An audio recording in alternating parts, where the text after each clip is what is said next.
Berarti Mbak itu suka hitung-hitungannya, suka yang pusing-pusing gitu. Tapi kalau akuntansi sendiri. Assalamualaikum warahmatullahi wabarakatuh. Berjumpa dengan saya Mela Febriani. Di kesempatan kali ini saya akan mewawancarai salah satu mahasiswa nih. Kebetulan mahasiswanya lagi nugas ngerjain tugas semester akhirnya. Yuk, langsung aja. Permisi, Mbak. Sebelumnya maaf nih Mbak, meminta waktunya untuk tanya-tanya tentang kuliah. Boleh nggak nih Mbak? Tapi sebelumnya Mbak ini dari mana ya? Sebelumnya perkenalkan, saya Mela Febriani dari Prodi Ilmu Administrasi Bisnis, Fakultas Ilmu Sosial dan Ilmu Politik. Oke, sebelum aku nanya-nanya, alangkah baiknya Mbak perkenalan dulu nih. Namanya siapa nih Mbak? Nama saya Fadila. Mbak dari Prodi apa? Saya dari jurusan akuntansi. Sekarang lagi sibuk ngurus skripsi sih. Soalnya udah semester 7. Wah, udah semester akhir ya Mbak. Iya. Pusing kan nih Mbak ngurusin skripsi? Ya pusing tapi nggak pusing sih. Agak pusing kalau misalkan dosen pembimbingnya nggak bisa dihubungi. Pasti banyak revisian ya Mbak sekarang. Oke, jadi gini nih Mbak, aku mau nanya. Mbak masuk jurusan akuntansi lewat jalur apa nih? Terus di Unila sendiri ada berapa jalur masuk? Kalau Mbak masuk jurusan akuntansi itu lewat jalur SNMPTN. Jadi dulu pas masih sekolah itu ada jalur undangan buat siswa kelas 12 daftar kuliah. Nah berhubung waktu itu daftar SNMPTN dan pilih 2 jurusan ekonomi sama jurusan akuntansi, dan akhirnya masuk di jurusan akuntansi. Wah, termasuk pinter ya Mbak, karena masuknya jalur undangan bukan jalur tes. Sebenarnya kalau misalkan jalur undangan itu tuh bukan karena kamu pinter, bukan cuma itu sih, tetapi memang sebelum kita masuk itu kita harus mempersiapkan banyak kayak sertifikat sebagai poin pendukung kita biar bisa diterima di jalur undangan. Oh begitu ya. Karena kalau misalkan kita lihat teman-teman kita yang memang dia jalur SBMPTN itu tes, dia bisa dikatakan lebih pintar juga. Jadi sebenarnya sama aja, SNMPTN itu setidaknya kamu sudah mempersiapkan banyak sebelum kamu daftar. Itu contohnya kayak sertifikat kamu ketika kamu ikut ujian di sekolah. Selain jalur SNMPTN sama SBMPTN ada apa lagi Mbak? Ada jalur PMPAP. Nah, jalur PMPAP itu dia di jalur terakhir dari semua jalur masuk, kan ada jalur reguler tuh, terus ada paralel, terus ada juga jalur mandiri, dan terakhir itu jalur PMPAP. PMPAP itu dia gratis UKT. Hanya gratis UKT atau Iya, bagaimana? kalau misalkan PMPAP dia jalurnya gratis UKT. Cuma seperti ini. Beda dengan beasiswa bidik misi ya. Tapi kalau misalkan bidik misi kan dia kuliah terus cari beasiswa. Kalau itu dia untuk masuk itu memang sudah jalurnya PMPAP dan dia bebas UKT. Kalau kuliah sendiri banyak nggak sih Mbak beasiswa gitu? Kan biasanya nih ya, mahasiswa tuh mikir, ih males kuliah nanti biayanya mahal, terus nggak sanggup dia biaya hidup segala macam. Kalau misalkan udah kuliah, kalau kita udah masuk itu banyak beasiswa. Yang penting apa? Kita harus jadi mahasiswa yang aktif untuk searching gitu. Apalagi sekarang semua informasi udah bisa akses lewat info beasiswa khusus. Misalkan nih kalau misalkan kuliah di Unila itu ada beasiswa Unila, kemudian ada untuk info beasiswa dari luar. Contohnya yang mensponsori kayak perusahaan Bakri itu kasih sponsor, kemudian Jarum, BI, BRI semuanya kasih beasiswa. Terus ada juga beasiswa dari BNI, terus ada juga beasiswa namanya TPA. Nanti kalau misalkan kamu udah masuk dan kamu akademiknya bagus, itu kamu bisa daftar selama kamu bisa mempertahankan IPK. Wah banyak juga ya Mbak Ya, jadi nggak usah khawatir sih kalau misalkan buat kuliah, asal kamu benar-benar mau aktif buat searching beasiswa itu dan mempertahankan apa yang memang menjadi syarat buat diterima di beasiswa. Jadi nggak usah panik lagi nih kalau kuliah untuk biaya ataupun beasiswa. Gimana nih Mbak alasan Mbak memilih jurusan tersebut lagi? Oh, itu kalau misalkan buat alasan tergantung ya. Kalau kalau misalkan kita senang, karena memang ketika kuliah itu beda. Di antara kita sekolah dengan kuliah itu tuh ada suatu keseimbangan yang memang sangat beda. Jadi untuk memilih jurusan itu memang yang memang kamu udah senang.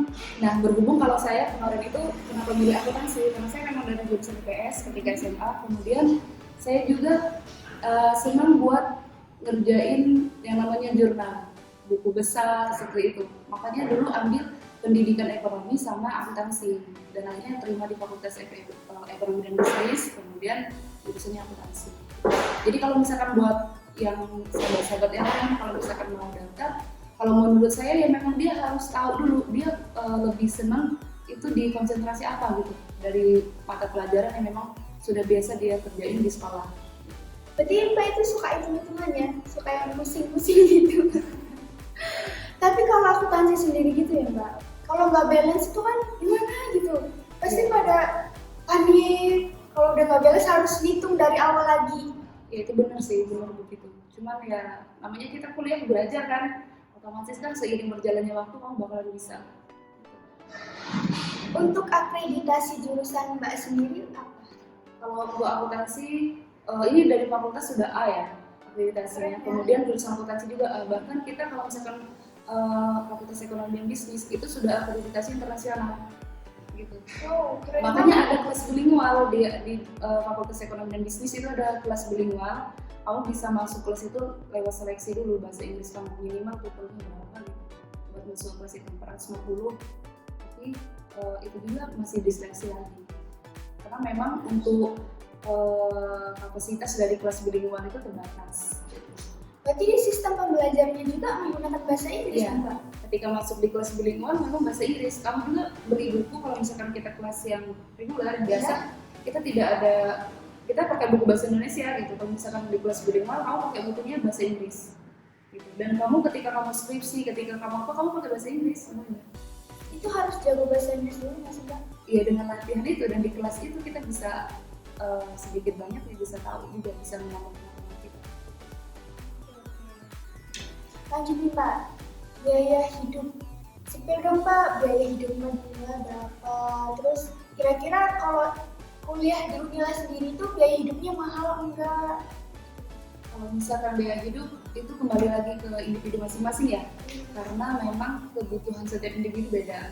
Tapi kalau misalkan kita sekelas standar nih mahasiswa yang memang kelas menengah, bisa dikatakan menengah ke atas tidak, menengah ke bawah juga tidak, jadi kita harus pandai-pandai. Nah contoh kalau misalkan nih di Bandar Lampung ini kan kita dominan di Raja Basa nih yang kos. Kalau di Raja Basa kan biasanya tahunan per 5 juta sampai 6 juta. Itu kalau misalkan dia kosan yang standar, itu biaya hidupnya kan berat di sana. Terus kemudian kebutuhan sehari-hari. Kalau untuk mahasiswa yang dia untuk kebutuhan sehari-harinya tidak terlalu banyak jajan gitu ya, tidak terlalu banyak buat beli cemilan atau apa, itu tuh bisa ke-handle gitu. Bisa ke-handle, kamu sehari bisa berapa? 20-50 ribu itu cukup gitu. Tapi tergantung circle nggak sih? Iya. Kadang kan ada temen yang ngajakin nongkrong terus. Iya, makanya kalau misalkan jadi mahasiswa itu harus sedikit banyak kita pilih-pilih. Nggak apa-apa pilih-pilih teman, bukan berarti kita tidak mau berteman dengan yang lain ya. Maksudnya kita pilih-pilih teman itu untuk membatasi pergaulan kita, supaya kita tahu standar kita itu sampai di mana loh sebagai mahasiswa. Karena memang kelasnya kadang-kadang kan beda. Kalau misalkan mereka yang berangkat dari keadaan keluarga yang memang memenuhi, kemudian bisa dikatakan kelas menengah ke atas, itu tuh bakalan beda gitu, jajannya juga beda gitu. Jadi kalau misalkan buat saran sahabat-sahabat misalkan mau kuliah, mau mikir biaya hidup, balik lagi ke individu gitu. Berarti pinter-pinter kita ngatur ya, benar ya. Oke, nah selanjutnya nih untuk UKT nih Kak. Kok jadi Kak sih? Bentar sih Bang, dikat dulu, berubah nih kan. Nggak apa-apa. Untuk biaya kuliah di Unila sendiri berapa tuh Mbak? Khususnya di jurusan Mbak? Untuk biaya kuliah kan sekarang udah pakai sistem UKT. Jadi kan uang kuliah tunggal itu tergantung berapa pendapatan dari orang tua kamu. Jadi bervariasi. Satu kelas itu kalau misalkan kita mahasiswanya ada 40 orang satu kelas, itu tuh bisa berbeda-beda. Nah, kalau di jurusan akuntansi sendiri itu dari nol itu yang beasiswanya bidik misi tapi dia yang dibayar oleh pemerintah ya. 1 juta sampai yang 7 juta. Gitu. Dia tergantung penghasilan dari orang tua. Nah, saran ini buat sahabat-sahabat kalau misalkan untuk UKT, kita ketika kita udah masuk, kita bisa ikut yang namanya banding. Kan kita UKT ditentukan pas kita isi borong tuh. Nah, berapa UKT-nya. Kemudian di tahapan selanjutnya kita ada kesempatan untuk banding. Dengan sistem tadi, ada beberapa poin yang membuat kamu layak untuk UKT-nya diturunkan. Nah, cerita sedikit pengalaman, kalau misalkan Mbak sendiri dulu pernah banding sampai 3 kali. Pertama dulu aku 5.600.000, kemudian banding lagi 2.400.000, banding lagi 2.400.000, banding lagi sampai 1 juta. Kok bisa bandingnya nggak cuma sekali ya, Mbak? Iya, makanya setiap ada informasi itu, tadi mahasiswa itu memang harus begitu, dia harus banyak searching, banyak cari informasi tentang kampus itu. Kemudian khususnya buat UKT ya. Nah, jadi saya dulu setiap ada informasi banding ya saya banding, selama saya mampu buat ngurus berkas ya saya banding gitu. Dan tahapannya kan ada wawancara, pemberkasan, wawancara, kemudian nanti baru diverifikasi bakalan turun atau tidak UKT-nya. Nah, jadi kalau misalkan UKT-nya merasa terlalu berat dengan mempertimbangkan penghasilan orang tua ya boleh banding aja. Tapi bisa nggak sih Mbak, misalnya kita banding UKT, tapi malah UKT-nya naik, itu pernah nggak? Iya, itu ada juga. Itu ada kemungkinan juga kalau misalkan kamu banding UKT kamu naik. Makanya itu juga pernah kejadian sama temanku. Dia UKT-nya yang tadinya 3.600.000 kemudian jadi 5.400.000. Naiknya banyak banget. Karena memang ketika kamu banding ya harus realistis, harus logis gitu. Apa yang menjadi persyaratan kamu ketika banding itu memang sudah dipertimbangkan. Ini bakalan mensupport kamu untuk diturunkan UKT atau justru kamu malah naikin UKT kamu gitu. Makanya harus diperhatikan kalau misalkan pendapat orang tua berapa, dia punya tanggungan apa gitu. Gitu sih. Berarti harus pinter-pinter kita gimana kalau kita banding itu bisa turun bukan malah naik. Iya. Kalau ini Mbak, matkul di jurusan Mbak ada matkul apa aja sih? Kalau di jurusan aku ya udah pastinya lebih banyak di mata kuliah akuntansinya ya. Kayak misalkan dari pengakuan akuntansi 1, akuntansi 2, kemudian akuntansi keuangan menengah 1, akuntansi keuangan menengah 2, audit 1, audit 2, pajak 1, pajak 2. Itu memang lebih dominan di akuntansi, tergantung jurusan itu tadi. Gitu. Cuman belajar juga sih, kalau akuntansi tetap belajar manajemen, tetap belajar tentang ekonomi mikro makro, tetapi memang lebih banyak ya karena konsentrasinya akuntansi sampai di puncak itu audit, ada lembaga audit juga. Di akuntansi itu ada mata kuliah yang peminatan enggak Mbak? Atau semuanya paket? Bukan peminatan sih, tapi pilihan. Oh, pilihan. Iya, ada mata kuliah pilihan. Tapi kalau setahu saya, semua jurusan itu pasti ada mata kuliah pilihan. Cuman kalau khusus di akuntansi sendiri, itu mata kuliah pilihan, saya sampai selesai semua SKS saya, itu cuma ada 3. Dan itu ada pilihan wajib, dan 1 yang memang benar-benar pilihan. Gitu. Karena kan di jurusan akuntansi ada 3 nih, untuk konsentrasinya lagi di akuntansi publik, kemudian akuntansi manajemen, sama akuntansi keuangan. Nah, kalau saya sendiri kan ambil akuntansi keuangan, otomatis saya ada pilihan buat belajar akuntansi publik. Gitu. Tapi cuma 1-2 mata kuliah. Ya kalau nyebutnya sih mata kuliah pilihan, bukan minat. Kuliah pilihan. Ya. Mbak sendiri kan udah semester akhir nih. Pasti selama kuliah Mbak nggak mungkin cuma jadi mahasiswa kupu-kupu dong. Pasti Mbak ikut organisasi juga. Boleh spill nggak nih Mbak ikut organisasi apa? Oke, kalau misalkan untuk organisasi, dulu saya di awal-awal maba saya ikut IEC. Itu Ekonomi English Club. Karena kemudian berjalan mungkin 1 semester, saya nyoba masuk di organisasi internal lagi, bukan UKM ya namanya, kalau UKM. Jadi ikut kegiatan itu, kemudian lebih konsentrasi atau lebih banyak aku ikut di eksternal, organisasi eksternal. Nah, jadi dulu ketika masih maba kan banyak ini yang bagi pamflet, nyebar brosur gitu buat ikut organisasi eksternal. Nah, ada beberapa organisasi tetapi kamu bisa milih. Nah, dan saya waktu itu masuk PMII. Nah, di PMII ini saya dari awal 1 semester ya, semester mau masuk semester 2, karena saya ingat banget itu saya mapaba ketika setelah UAS. Jadi libur setelah UAS itu aku ikut mapaba, dan itu adalah mapaba raya. Jadi semua dari semua fakultas itu, masing-masing fakultas itu ada yang memang mahasiswanya ikut di kegiatan itu. Nah, PMI ini kan Pergerakan Mahasiswa Islam Indonesia. Nah, di sana kita belajar banyak tentang bagaimana di kader. Selama kita sudah bisa menjalankan proses itu, kemudian kita juga belajar tentang pengkaderan, bagaimana mengkader yang lain gitu. Nah, jadi kalau misalkan buat sahabat-sahabat yang memang agak bingung ketika masuk ke kampus, pengen aktif nih, karena nggak mungkin, itu rasanya sangat boring ketika kamu cuman ke kuliah, belajar, terus pulang. Itu tuh sepertinya sangat membosankan gitu, kayak jiwa kamu sebagai mahasiswa itu belum lengkap. Jadi kalau saran saya sih memang harus ikut organisasi, apapun itu organisasinya, tapi kalau saya lebih khususkan ke PMI gitu, karena memang di PMI ini kita banyak sekali belajar dan juga banyak sekali kenal sahabat-sahabat dari lintas jurusan, lintas fakultas kita gitu. Makanya untuk lebih detailnya itu tuh butuh waktu banyak sih buat aku jelasin ke kamu. Kayaknya seru banget sih ya Mbak PMI.